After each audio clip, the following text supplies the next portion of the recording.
అందరికీ నమస్కారం. మన భారతీయ సంస్కృతిలో అత్యంత పవిత్రమైన పండుగల్లో ఒకటి దసరా లేదా విజయదశమి.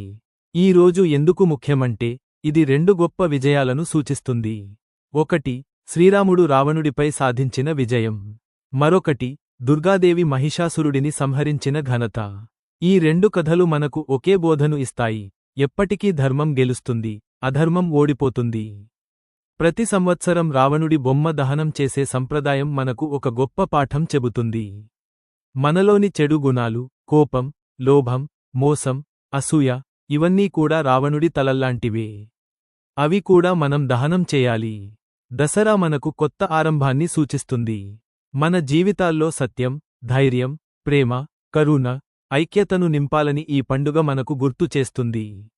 ఈ విజయదశమి సందర్భంగా మీకు, మీ కుటుంబానికి నా హృదయపూర్వక శుభాకాంక్షలు. ఈ దసరా మీ జీవితాల్లో ఆనందం, ఆరోగ్యం, విజయాలు, సంపదను తీసుకురావాలి. విజయదశమి శుభాకాంక్షలు. మీ హార్ట్ లీఫ్ ఛానెల్.